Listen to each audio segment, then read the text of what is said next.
Okay, I'm gonna get way too deep into this. I'm gonna talk about Star Wars and the failure of the mentor, the recurring theme of the failure of the mentor. So this was inspired, not inspired by, but it started with a discussion with a friend.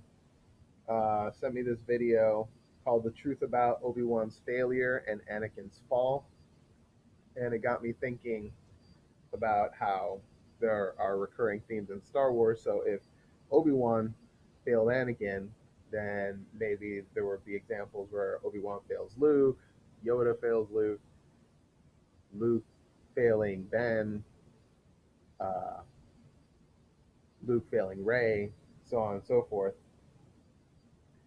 So that's what I'm going to talk about. Mentors and how their inability to teach their student a lesson, either because they don't understand, either because they don't have the understanding or they're not able to impart that lesson, and the student suffers for it, is forced to come up with their own solution, which leads to either victory or tragedy. Right? So why is it that Obi-Wan failed? Well, the thing is, Qui-Gon Jinn, this is also considering another video by the same YouTube video, or the same YouTube author. This one's called "Why Everyone Is Wrong About Qui-Gon Jinn," and so this video is about. Um, so the thing is, Qui-Gon Jinn is, some people call him a gray Jedi or whatever, but he has differing views on the Order. Obi-Wan says so in Phantom Menace when Obi-Wan tells Qui-Gon that if he were to follow the Jedi Code, then he would be on the Council. And Qui-Gon, I can't remember exactly what he said, but he rejects that line of thinking. He says something like, "I'm gonna do things my own way," or something like that, um, because he follows the will of the Force. The Council doesn't follow the will of the Force. Council is allied with the Republic. So how can they follow the will of the Force when there exists the Order's existence and support comes from their ability to help the Republic, even if it's not necessarily where the Force needs them to be at a given time. See, think about how the Force is portrayed in each of the trilogies, by the mentors and by the students. Um, how when no, think about it like this. Um, I have notes. Why am I trying to think about this stuff? So the thing is, Qui Gon. So there's three aspects to the Force, right? There's the unifying force, the living force, and the cosmic force. And the living force is the force of the things of the force that's within all living beings. It's the force that's within us, and uh, to tap into that force requires that you give yourself into the will of the force, and that requires that you be in the moment, um, living in the moment, um, being, as Qui Gon Jinn says, being precisely where you need to be. So you can't do that if you're tethered to a hierarchy. You know, you can't live in the moment if you've got concerns other than what the Force is telling you to do. Uh, the Jedi the Jedi philosophy is about surrendering yourself to the Force. And so if you're not in the moment, you can't completely surrender yourself to the Force. So why is it that the Jedi Order no longer um, connects with the living Force that way? And that's because they use the unifying force. Now, the unifying force is the force that is within celestial bodies in stars and planets, and that's the one you tap into, and that's where you get dreams and visions, and you can see the future, and you can see things coming into place. In the future, and so this is a majority of Jedi actually do claim to at least tap into to use the living force, and an actual number of Jedi that use the unifying force is actually smaller, but the order is dominant dominated by people who use the unifying force. All the people on the council are very powerful in being able to see into the future. They pay attention to prophecies. They talk about destinies. That's a recurring theme when you talk about destiny. Imposition of destiny, the rejection of destiny, has to is part of this dialogue between the student and the mentor. And remember that at least concerning the main character students, they're tempted both by Jedi and Sith mentors, um, but they talk about destiny. Where's my? There we go. Right. So there's this recurring cycle. So yeah. So that's the failure of the Jedi as an order, not the Jedi um, as a philosophy. Surrendering yourself to the will of the Force, if you consider the master slave binary, uh, being a slave to the Force, surrendering yourself completely to the will of the Force and allowing it to flow through you is what allows you to be a master in the Force. And so that requires giving yourself up entirely to the living Force. And so if you invert that, and you, instead of being the Jedi being the slave of the master slave dynamic, they flip it to the Sith, and the Sith are the masters. The Sith wield it. The Sith power. They master it. They twist it for their own needs, and that's because. And so, why is that considered use of the dark side? Well, that's because it's the Force attacking itself. See, it's using the living. Both are tapping into the living Force, and so in the living Force, they're tapping into that, and when the Sith tap into that, they wound the Force. Like the canon story about the lightsaber crystals. The Sith wound lightsaber crystals, which is why Sith lightsabers are red. So that's why using the living Force to wound itself is considered dark side. Coincidentally, both the Jedi and the Sith do not consider the unifying Force, the prophecy one, the future telling one, the astrological one, to have a dark or a light side, because it's all metaphorical. And this is where I remember Palpatine telling Anakin that the Jedi and the Sith both crave power. Um, it's just that they either want to be masters or slaves of that power.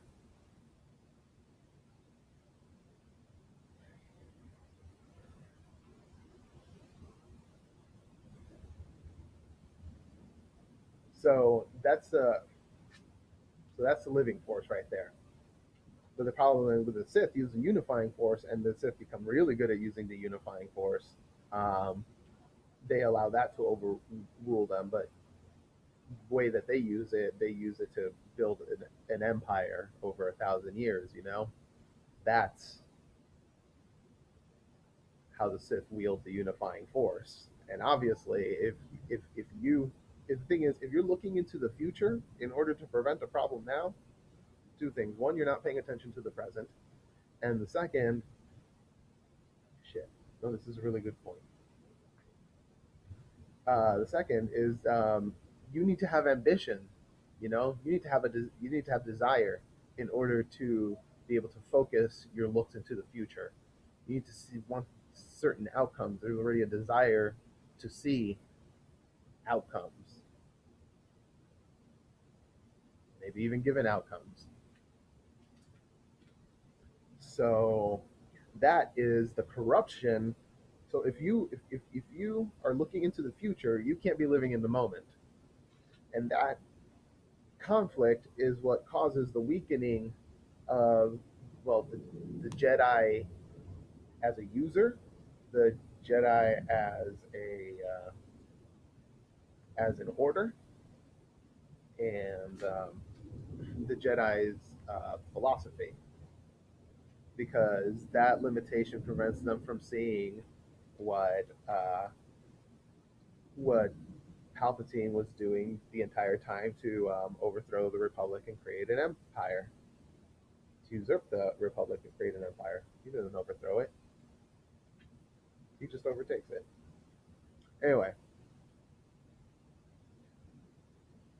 so tellingly, Obi-Wan saw something brewing in the Phantom Menace, and the only time that it's mentioned again after that, that something's brewing like that, is Mace Windu halfway into Episode 3, when he feels that there's a plot to destroy the Jedi.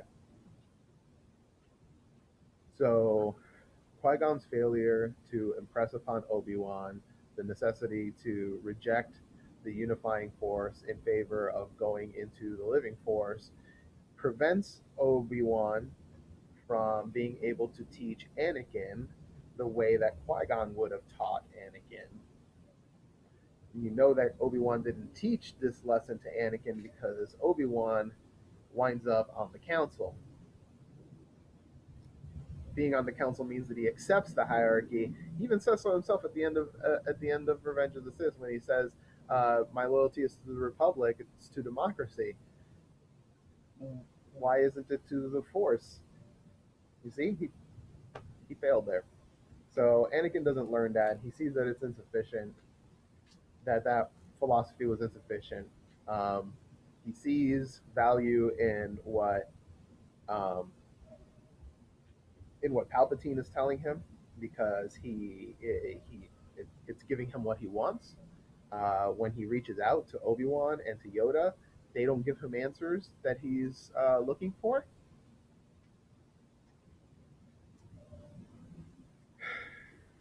So then he turns to the dark side. So that's the failure. The failure causes Anakin to turn to the dark side. Oh, contributes to it. I mean, he's a free agent of will. He decides it. So yeah. So Obi-Wan learned. So Qui-Gon learned about the living force enough in order to be able to tap into what's known as the cosmic force. The cosmic force is the summation of all of the living force in the galaxy, of all of the force in the galaxy, not just the living force in the galaxy, of all of it.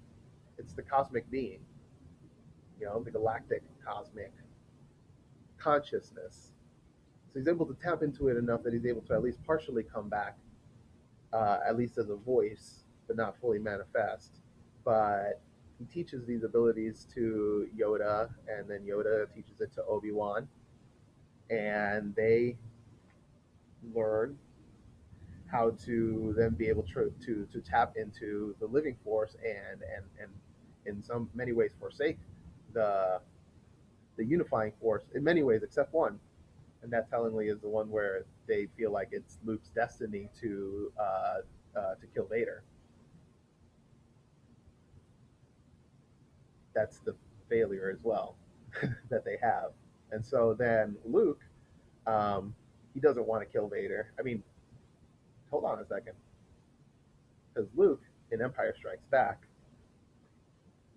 well, you have to remember the way that he's taught the Force. So now we're talking about the original trilogy. The way that Luke is taught the Force is different than the way Anakin was taught the Force. Notice that now the conversations that Obi-Wan and Yoda are having with Luke are living Force type conversations. Yoda specifically being on Dagobah suddenly makes a lot more sense, because being on a jungle planet allows him to tap the living Force. So there's that. And but they still have certain ties to the unifying force, and that prevents them from seeing it. In the meantime, the Emperor is absolutely reliant on it, and Vader as well. They're talking about, Luke, it's your destiny to join me. The Emperor says it as well. It's destiny to kill Vader and join them. So both sides, both the Masters and the both the Jedi Masters and the Sith Masters are telling Luke it's your destiny to kill Vader and either overthrow the Empire and restore the Republic, or to kill Vader and become the new Sith apprentice at the Emperor's side. He rejects that when he throws away the lightsaber, realizes he's not going to play the games. Then Luke realizes that connection to compassion. Anakin was a very compassionate person, but he was also very prideful, and those two clash, and it got in the way and contributes to his downfall. Luke um, finds that in him when he realizes, like, I'm I'm going to reject destiny. I'm going to reject the unifying force. That's him rejecting the unifying force when he says, I'm not going to play into this destiny. I'm going to throw my lightsaber away. And that's him saying, and then when he says, I am a Jedi. Remember, Palpatine specifically says the son of Skywalker must not become a Jedi. And must become a Sith. And becoming a Jedi, he rejects the unifying force completely, making his own destiny, in which he saves his father. The Emperor is overthrown. So he learns that lesson. But then what happens? There was an awakening. And the awakening is awakening of the cosmic force. You see, in the rejection of the unifying force and removing the major users of the unifying force from the galaxy, that third of the force now becoming silent, and one powerful user of the living force, the cosmic force is now able to return. And also, there are also powerful users in the cosmic force now. You have Obi-Wan and Yoda and Anakin in the cosmic force. The fact that Anakin winds up in the cosmic force without having learned those lessons um, is because, I guess, at those final moments, there was just an absolute personal rejection of the unifying force at that moment, realizing that he himself could break that destiny and be able to to be able to reject that destiny of him being killed by his own son, and either way, and that causes that. So that in itself is a complete rejection of prophecies of the unifying force, and living, devoting oneself completely to the living force, where he decides he's going to take direct action and literally overthrow the Emperor into a chasm. So the rejection of the unifying force stills the unifying force, causes the cosmic force to flourish, and that's what causes the awakening, giving all of the people of the galaxy at least some small level of access to the living force, if you train hard enough, if you try hard enough. And Rey gets woken up, and she's particularly strong in it, just able to just snatch things out of people. That she has a very unique ability. I mean, that's the thing. She was already such a strong-willed, devoted, live by her own destiny kind of person, except for when it came to the thing of her parents. But like, she carved her existence. She scraped her own she scraped her own existence to her own measure of success. And she was already accomplished pilot and mechanic and scavenger, adventurer. Before that, I'd love to have a character like Rey in any D&D party. Seriously, even without the Force powers. Um, she scrapes her own existence on the harshness of Jakku. And so I think that already, her having that measure already of being in the moment, and being able to, but also that that power, that drive, um, causes is what causes her force ability to manifest particularly strong. But she's nobody, so she's up here by her own force of will. Whereas Kylo Ren, we have to talk about Ben and Rey at the same time. You know, it's not like the previous ones where you can only talk about Anakin or you can only talk about Luke as students. Um, well, I can talk about Obi-Wan students. Anyway, I'm getting off of the straying off. I'm talking about the sequel trilogy, and Ben, he believes in destiny. He believes, well, more so than destiny, he believes in the other direction, in ancestral, in bloodlines, in descendancy, in inheritance of power. It was very telling that with the if the Empire were Nazis, then the First Order are neo Nazis in so many ways. It just pastiche. I mean, General Hux is supposed to be, you know, what, like the commander of the First Order fleet or something, and he's like 30. So his father was obviously an Imperial admiral. You know, this guy he didn't make it as a 30-year old to generalship on his pure genius. We can see that. Anyway, yeah, neo-Nazi First Order. Ben, yeah, he's a boy in a mask. He's playing playing up his connection to his grandfather. So Ray comes from nobody, and Ben comes from somewhere. Sheer force of will, whereas sheer force of destiny, and that's where you got the conflict going on right now that will be resolved with the next movie, and we'll see what the understanding of the cosmic force will be at the with episode 9, right? Did I hit everything? Set up, conflict resolution. Yeah. I talked about unifying force, living force, cosmic force. I went through all of the movies. I didn't have to go through any of the Wikipedia stuff that I saved here. Star Wars is a cautionary tale against prophecy, destiny, and looking into the future. It's cool because, yeah, Anakin um, succumbs to destiny as being the chosen one, and with Padme, Luke rejects the uh, destinies imposed on him. Um, but uh, but Luke sees vision of the future of his friends being hurt. He's loyal. He's compassionate. The compassion is good, but his view into the unifying force, his vision into the unifying force was not so good, and that's what Yoda tried to caution him against in unfortunately obscure words. It was only when he found the angle to destroying Vader, well, solving the Vader problem, let's say, to use compassion because he had that connection to his father, which he previously did not have because the mentors failed. He's able to come up with a solution on his own and use compassion in a positive way. Unfortunately, his Luke's failure several years later, which I don't know, it hurts. It still hurts that that's what happened, but you know, canon is what it is. Um, that he unfortunately, looking into the future, sees a dark future in Ben, and instead of living in the moment, decides to succumb to seeing the future and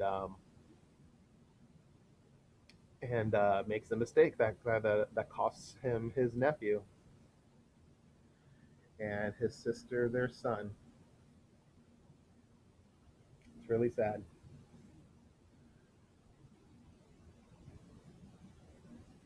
And Ray's in search of destiny. So this is why she's different from all of them because Ray's searching. She's a person without destiny. She's going around just asking people, what should she do? And they're just like, what do you care about? Well, I care about my friends, and I guess I'm involved in a rebellion, a resistance, I should say. And Luke's like that's not enough. Like you're not like living force and stuff. But I don't know. That's I guess that's the rejection of destiny that Luke has once again in the Last Jedi. Oh my goodness, that's true. Luke rejects the idea that he's gonna come in with his laser sword blazing, just ready to mow down the First Order all by himself with super cool Jedi powers, and he rejects that destiny, which is actually totally like Luke to do because that's what he did. Unfortunately, he didn't he forgot the lesson he learned about compassion and being in the moment with the living force. But I think that's he didn't learn that lesson because it goes back to Obi-Wan and Yoda because they didn't teach it to him.